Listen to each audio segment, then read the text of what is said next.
আসসালামু আলাইকুম। আজকে সেরা স্বাদে ও পারফেক্টভাবে মসুরের ডাল রান্না করে দেখাবো। এই রেসিপি ফলো করে নতুন পুরাতন রাঁধুনি ছাড়াও ব্যাচেলর ও প্রবাসী ভাইয়েরাও সেরা স্বাদে ডাল রান্না করতে পারবেন। এমন কিছু টিপস অ্যান্ড ট্রিক্স শিখিয়ে দেব যা জানা থাকলে ডাল রান্নায় কোনো সমস্যায় পড়তে হবে না আপনাদের। ডাল রান্নার A to Z বিস্তারিতভাবে দেখাবো এই রেসিপিতে। প্রথমে এখানে আমি হাফ কাপ বা 100 গ্রাম মসুরের ডাল নিয়েছি। এই পরিমাণ ডাল দিয়ে 4 থেকে 5 জনের জন্য ডাল রান্না করা যাবে।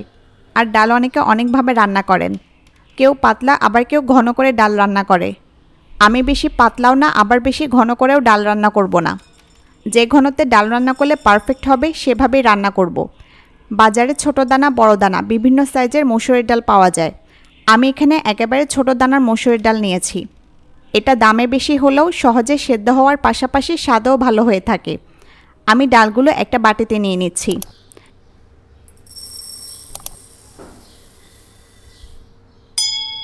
এখন পানি দিয়ে ডালগুলো প্রথমে ধুয়ে নিব।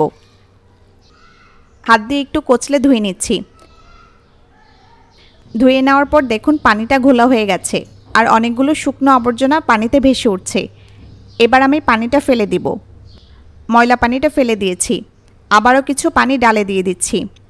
পানিতে ডালগুলো 15 থেকে 20 মিনিট ভিজিয়ে রাখবো। হাতে সময় থাকলে 30 মিনিট পর্যন্ত ভিজিয়ে রাখতে পারবেন। এতে ডাল নরম হয়ে আসবে এবং দ্রুত সেদ্ধ হবে। এভাবে ভিজিয়ে রাখাটা অনেক গুরুত্বপূর্ণ। এর ফলে ডালটা অনেক পারফেক্টভাবে রান্না হবে। প্রায় 20 মিনিট পর ফিরে এলাম। ডালগুলো পানিতে ভিজে কিছুটা ফুলে উঠেছে এবং ভিজিয়ে রাখার ফলে ডালের কালারটা কিছুটা হালকা হয়ে গেছে। এবার এ পানিটা ফেলে ডালগুলো আরেকটু ধুয়ে নিতে হবে। রান্নায় চলে এলাম। চুলায় একটা প্যান বসিয়ে নিয়েছি, তবে চুলা এখনও জ্বালাইনি।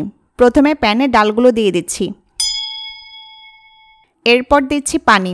হাফ কাপ বা 100 গ্রামের ডাল রান্নার জন্য আমি 1 লিটার পানি দিচ্ছি। ডাল এবং পানির এটা পারফেক্ট রেশিও। আপনারা ডাল কমিয়ে বা বাড়িয়ে নিলে পানির পরিমাণটাও সেই হিসেবে কমিয়ে বাড়িয়ে নিতে পারবেন। পানি দিয়ে এখন দেব পেঁয়াজ। এখানে আমি 2টা পেঁয়াজ স্লাইস করে কেটে নিয়েছি। পেঁয়াজ পাতলা বা মোটা যেভাবেই কাটেন সমস্যা নেই।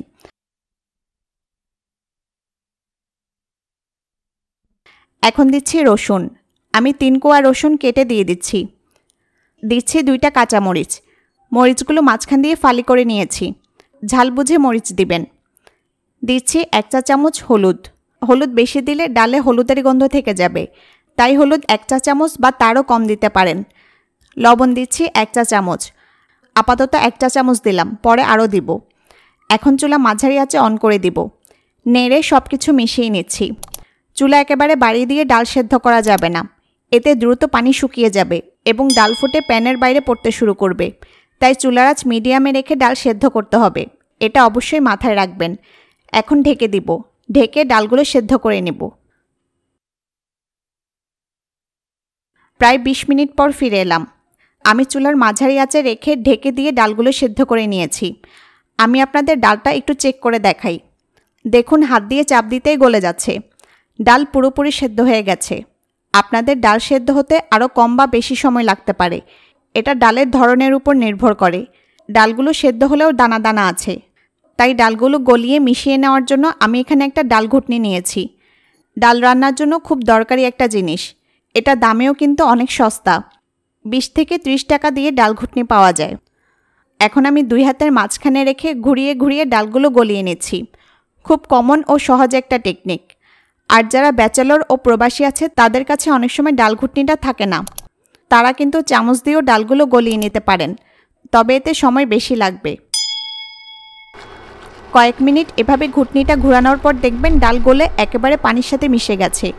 আর যদি মনে করেন পানি কমে গেছে বা ডালে পানি কম হয়েছে, তাহলে কিন্তু রান্নার এ পর্যায়ে কিছু গরম পানি অ্যাড করে দিতে পারেন। ডাল গলিয়ে নেওয়ার পর আরও 2 থেকে 3 মিনিট সব কিছু ফুটিয়ে নিব।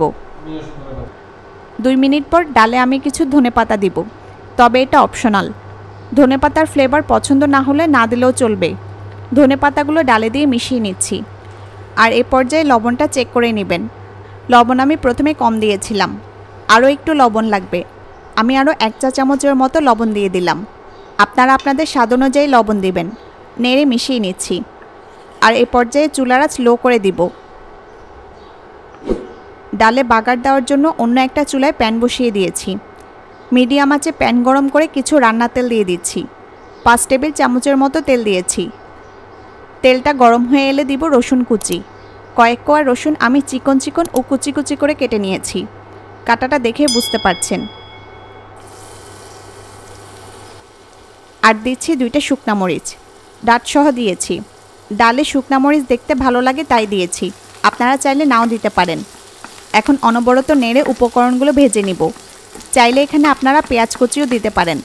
আর বাগারের কারণেই কিন্তু ডালে পরিপূর্ণ স্বাদ আসে। ভাজতে ভাজতে বাদামি হয়ে এলে এখন বাগারটা সাথে সাথে ডালে ঢেলে দেব।